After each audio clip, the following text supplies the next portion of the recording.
Assalamualaikum warahmatullahi wabarakatuh. Perkenalkan, nama saya Mutiara Kamali Azhara dengan NIM 2002 1030 1050 dari Program Studi Pendidikan Ekonomi Fakultas Keguruan dan Ilmu Pendidikan. Video ini dibuat untuk memenuhi tugas UAS mata kuliah pengajaran mikro dengan dosen pengampu Ibu Sri Kantun. Assalamualaikum warahmatullahi wabarakatuh. Waalaikumsalam warahmatullahi wabarakatuh. Selamat siang anak-anak. Siang Bu. Bagaimana kabarnya hari ini? Alhamdulillah baik. Hari ini apa ada yang tidak masuk ya? Hadir semua Bu. Alhamdulillah hadir semua. Sebelum memulai pelajaran hari ini, ketua kelas bisa dipimpin doa. Sebelum pembelajaran dimulai, marilah kita berdoa menurut agama dan kepercayaan masing-masing. Berdoa dimulai. Berdoa selesai. Apa ada yang masih ingat ya? Minggu kemarin kita belajar tentang apa? Tentang BUMN Bu. Ya, benar sekali. Hari ini sekarang kita belajar tentang Badan Usaha Milik Swasta atau BUMS. Nah, tujuan kita belajar tentang BUMS ini yaitu yang pertama, dapat menganalisis pengertian dari BUMS dan menganalisis bentuk-bentuk dari BUMS tersebut. Ada yang tahu nggak dari dua gambar ini? Bisa dijelaskan apa? Ada yang tahu nggak? Janji Jiwa dan PT Sudah Muncul Bu. Iya betul. Nah, dari Janji Jiwa dan PT Sudah Muncul ini salah satu termasuk bentuk-bentuk dari badan usaha milik swasta atau BUMS. Nah, Janji Jiwa ini merupakan perusahaan perseorangan, sedangkan Sudah Muncul ini merupakan bentuk BUMS berupa perseroan terbatas atau PT. Dari dua gambar tersebut, kalian bisa mengartikan apa sih BUMS itu? Badan Ada Usaha yang tahu Milik nggak? Swasta Bu. Jadi BUMS itu adalah badan usaha yang seluruh modalnya dimiliki atau berasal dari pihak swasta dan dimiliki oleh beberapa orang atau badan usaha. Nah, BUMS ini berbeda dengan BUMN, di mana BUMS ini memiliki tujuan yaitu memperoleh atau mendapatkan laba seoptimal mungkin untuk meningkatkan usahanya dan membuka lapangan pekerjaan yang seluas-luasnya. Nah, setelah kita belajar atau mengerti tentang pengertian BUMS ini, selanjutnya kita akan belajar tentang bentuk-bentuk BUMS, di mana BUMS ini ada 4 bentuk atau 4 macam badan usaha yang berbentuk BUMS. Yang pertama yaitu ada perusahaan perseorangan, yang kedua firma, yang ketiga persekutuan komanditer, dan yang keempat ada perusahaan atau perseroan terbatas. Sekarang kita akan bahas satu-satu ya. Yang pertama yaitu perseroan, maksud saya yang pertama yaitu perusahaan perseorangan. Nah, perusahaan perseorangan ini adalah perusahaan yang dimiliki oleh perorangan. Sudah tahu kan ya, dari namanya aja perseorangan, berarti kan dimiliki atau dikelola hanya satu orang saja. Nah, di mana perusahaan perseorangan ini memiliki ciri-ciri dimiliki oleh individu atau perorangan. Modal yang dimiliki itu relatif mudah, relatif murah. Kemudian yang terakhir, manajemen yang dilakukan tidak terlalu rumit karena hanya dikelola oleh satu orang saja. Nah, bisa dilihat di sini contohnya ada toko kelontong. Terus kemudian ada barbershop atau potong rambut ya. Kemudian ada geprek baju. Pasti tahu kan kalian ya. Nah, selain pengertian dan ciri-ciri dari perusahaan perseorangan, perusahaan perseorangan memiliki kelebihan dan kekurangan, di mana kelebihan yang pertama yaitu modal yang dibutuhkan tidak terlalu besar sehingga dalam proses manajemennya itu tidak terlalu sulit dan pendiriannya pun juga tidak terlalu sulit. Yang kedua yaitu laba dan resikonya itu langsung dirasakan oleh pemiliknya sendiri atau ownernya yang merasakan laba tersebut. Selain kelebihan juga ada kekurangannya, yaitu yang pertama dalam segi permodalan ini modalnya itu terbatas. Yang kedua ada manajemennya juga terbatas karena hanya dipimpin atau dilakukan hanya satu orang saja. Kemudian yang kedua yaitu firma. Apa sih firma itu? Firma adalah perusahaan atau persekutuan yang didirikan oleh dua orang atau lebih yang menggunakan nama bersama. Nah, biasanya terdiri dari beberapa sekutu yang berperan sebagai pemilik dan pemimpin, di mana dua orang tersebut sudah saling mengenal atau akrab, jadi sudah sama-sama percaya. Nah, contoh dari firma ini ada Nike, usaha atau perusahaan sepatu, kemudian ada Vans juga, dan yang ini itu ada firma hukum, biasanya itu advokat atau konsultan gitu ya.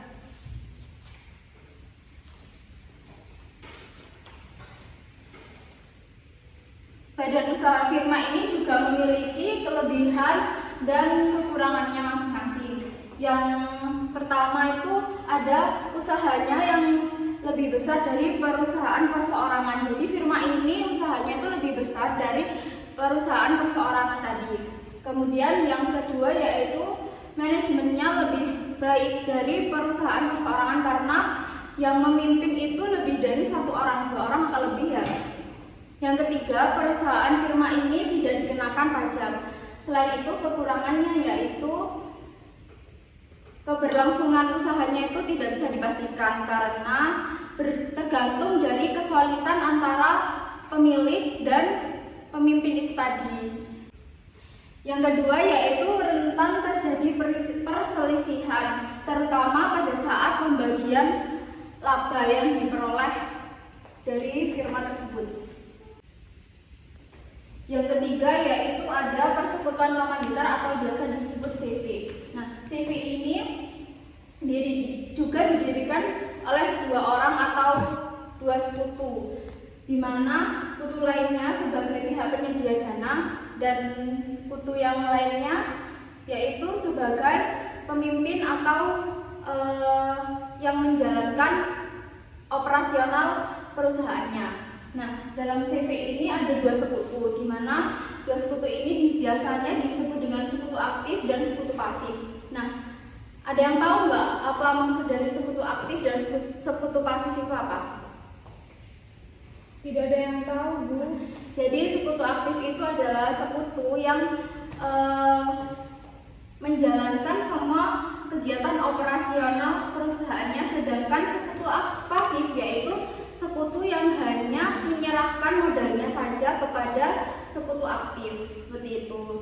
Nah, ini contohnya ada CV karya baru ini di bidang pertanian.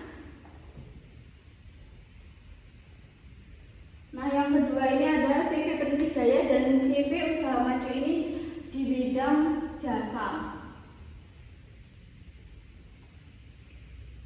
CV sendiri juga memiliki kelebihan dan kekurangan, di mana kelebihannya yaitu usaha yang lebih baik, usahanya itu lebih baik dari dua badan usaha yang tadi ya, firma dan perseorangan.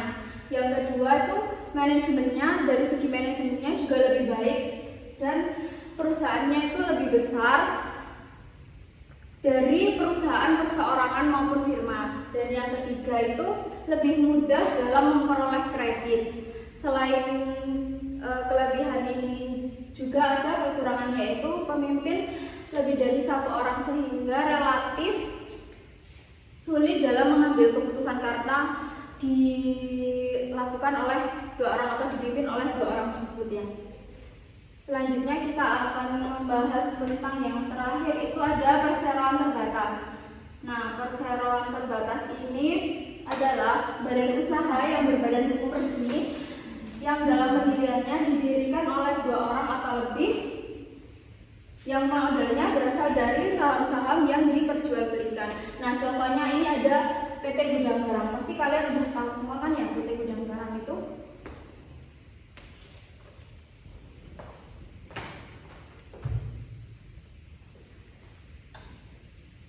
Nah, setelah itu kita akan membahas mengenai peran-peran BUMS dalam perekonomian Indonesia. Yang pertama yaitu BUMS ikut berperan dalam pembangunan negara sebagai salah satu sumber pendapatan negara melalui pembayaran pajak.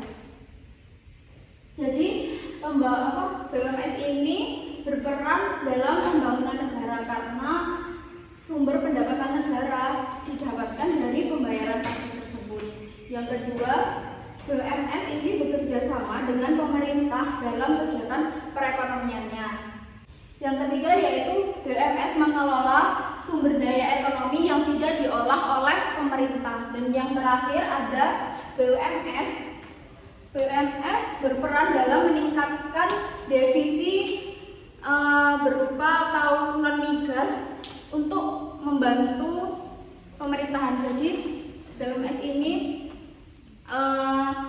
berperan dalam upaya meningkatkan atau membantu pemerintah dalam bidang non migas seperti itu.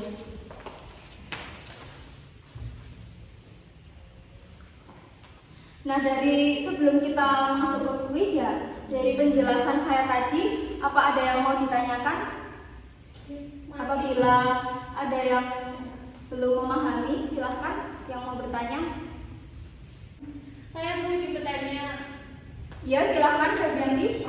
Bagaimana cara BUMS untuk mendapatkan modal, Bu? Nah, siapa yang tahu bagaimana cara BUMS untuk mendapatkan modalnya? Ayo, siapa yang bisa menjawab? Saya, Bu. Ya, silahkan Eliza. Yaitu dengan cara meminjam dari bank.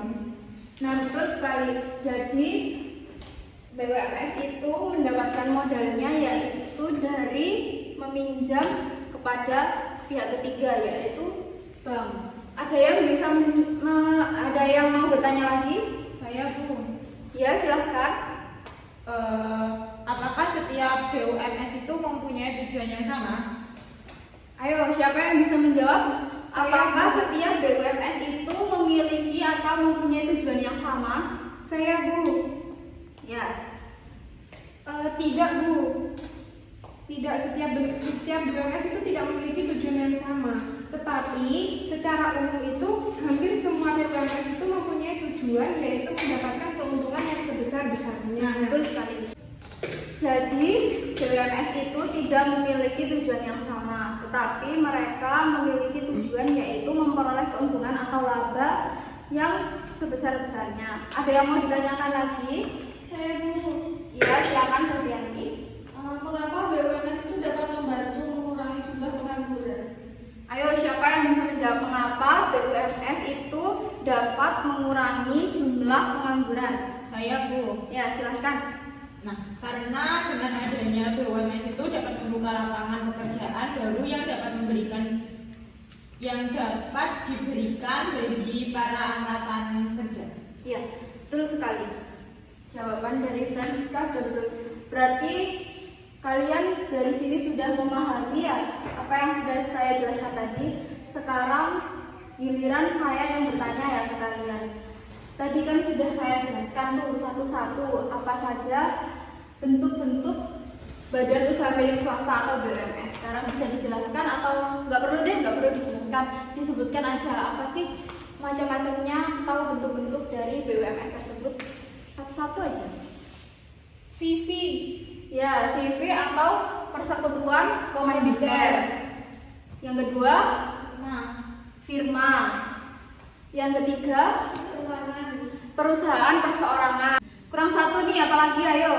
Perseroan terbatas. Ya, betul sekali. Berarti kalian ini udah paham betul ya. Alhamdulillah, Bu. Saya rasa sekarang lanjut ke kuis saja ya. Linknya sudah saya kirimkan di grup kelas masing-masing. Silahkan dibuka kuisnya. Saya beri waktu 10 menit untuk mengerjakan kuisnya ya. Baik, Bu. Lagi nih. Kurang satu nih, apalagi ayo. Perseroan terbatas. Ya betul sekali. Berarti kalian ini udah paham betul ya. Alhamdulillah, Bu. Saya rasa sekarang lanjut ke kuis saja ya. Linknya sudah saya kirimkan di grup kelas masing-masing. Silahkan dibuka kuisnya. Saya beri waktu 10 menit untuk mengerjakan kuisnya ya. Baik, Bu. Ini nilainya sudah muncul semua ini. Yang pertama, yang posisi pertama ada Vina mendapatkan nilai 100. Yang kedua ada Milva mendapatkan nilai 100. Dan yang ketiga ada Fitria mendapatkan nilai 100 juga. Berarti kalian sudah paham semua ini ya. Materi hari ini saya cukupkan saja sampai di sini. Jangan lupa belajar untuk pertemuan selanjutnya. Untuk ketua kelas silahkan dipimpin doa. Sebelum kita mengakhiri pembelajaran pada siang hari ini, marilah kita berdoa menurut agama dan kepercayaan masing-masing. Berdoa dimulai. Berdoa selesai. Sekian dari saya. Wassalamualaikum warahmatullahi wabarakatuh.